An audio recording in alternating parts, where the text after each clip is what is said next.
మా వ్యక్తిగత అభిప్రాయం అయితే, వైఎస్ఆర్ కాంగ్రెస్ పార్టీ వైపు నుంచి అభిప్రాయం అయితే, నువ్వు సూపర్ 6 పథకాలు అమలు చేయలే.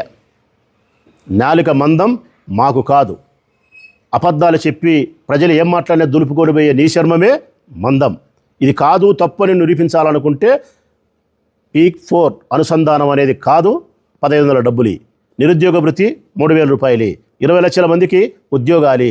పల్లె వెలుగు బస్సులు కాకుండా సూపర్ ఎక్స్ప్రెస్ లగ్జరీ డీలక్స్ బస్సులను విశాఖపట్నం ఇచ్చాపురం వరకు తిప్పేటట్టు ప్రయత్నం చేయి, ఒప్పుకుంటాం. రైతులకు పంట సహాయానికి 26,000 రూపాయలు, ఒప్పుకుంటాం. 83 లక్షల మందికి పేద విద్యార్థులకు తల్లికి వందనం అమలు చేయి. ఫీజు రియంబర్స్మెంట్ అందరికీ అమలు చేయి. ఆరోగ్యశ్రీ పథకాన్ని మళ్ళీ పునర్జీవనం తీసుకురా. 50 సంవత్సరాలకే పెన్షన్ అమలు చేయి. నువ్వు చెప్పిన ఈ 6 పథకాలతో పాటు ప్రధానమైనటువంటి 31 పథకం 6 కెమెరాల మధ్యలో అంగీకరించినాడు లోకేష్. 6 కెమెరాలు ఉన్నాయంటే ఎస్, 6 కెమెరాల మధ్యలో మాట్లాడుతూ ఉన్నా నేను. ఈ సూపర్ 6 వెరీ క్లియర్. నేను అష్యూరెన్స్ ఇస్తూ ఉన్నా, నా పార్టీ ఇస్తూ ఉంది. ఇంకా 31 పథకాలకు నేను హామీ ఇస్తూ ఉన్నా. ఈ 31 పథకాలు 6 పథకాలను సూపర్ 6ను అమలు చేయకపోతే నా కాలర్ పట్టుకొని గుంజి ప్రశ్నించమని చెప్పినాడు లోకేష్ బాబు. ఇప్పుడు అదే అడుగుతున్నాం. సూపర్ 6 అమలు చేయి, సక్రమంగా అమలు చేయి.